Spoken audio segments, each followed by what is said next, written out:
আমার বাবা একজন সিএ চার্টার্ড অ্যাকাউন্টেন্ট, তাই আমারও খুব ইচ্ছা যে আমিও চার্টার্ড অ্যাকাউন্টেন্ট হব। ফার্স্ট টার্গেট এটাই ছিল পাবলিকের পরে যে নর্থ সাউথে ভর্তি হব। আমার অনেক ফ্রেন্ড আছে, মনে হইতেছে যে নিজের মধ্যে আছি।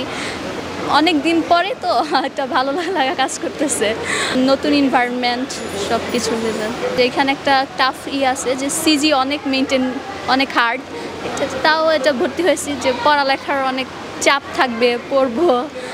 আর হচ্ছে যেহেতু বাইরে যেতে চাই, তো এই ক্ষেত্রে এটা আমার একটা আমার ইচ্ছা ছিল যে এখান থেকেই গেলে এখান থেকেই করে যাব। প্রধান কারণ হলো যে এখানে নন পলিটিক্যাল, কোনো পলিটিক্সের কোনো ঝামেলা নেই। অ্যান্ড এখানের জার্নালিজম ডিপার্টমেন্টের ক্ষেত্রে প্রাইভেটের মধ্যে এটা আমার কাছে বেস্ট মনে হয়েছে। নর্থ সাউথে তো এডুকেশনের পাশাপাশি অন্যান্য কোকারিকুলার অ্যাক্টিভিটিস, কমিউনিকেশন স্কিল বা অন্যান্য আদার্স যে স্কিল আছে এগুলোর দিকেও তারা অনেক ফোকাস করে। তো কোর্স সিলেকশনের ক্ষেত্রে মনে হয় পরবর্তী সেমিস্টারগুলো একটু চ্যালেঞ্জের মোকাবিলা হতে পারে। আমার কাছে সেই নার্ভাসনেস কাজ করতেছে।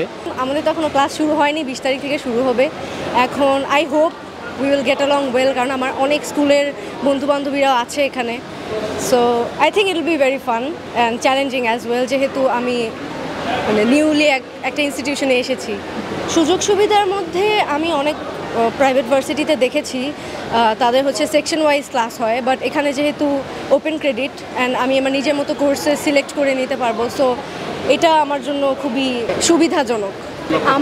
আমার বাবা একজন CA chartered accountant, licence chartered accountant, তাই আমারও খুব ইচ্ছা যে আমি তার চার্টার্ড অ্যাকাউন্টেন্টের ফার্মে জব করবো অ্যান্ড আমিও চার্টার্ড অ্যাকাউন্টেন্ট হব। সো এখানে বিবিএতে পড়ে আমি অ্যাকাউন্টিংয়ে মেজর করার প্ল্যান করছি। তারপর যেটা হবে আর কি, আমি রেজিস্টার করব। নতুন শিক্ষার্থী হিসেবে এই প্রবলেমগুলো সবারই থাকে যে কিভাবে ক্লাসে কোপ আপ করবে, নতুন এনভায়রনমেন্ট, নতুন ফ্রেন্ডস। অ্যান্ড কলেজের পরে আই থিঙ্ক সবার জন্য এটা টাফ ইউনিভার্সিটিতে এসে এগুলো করা।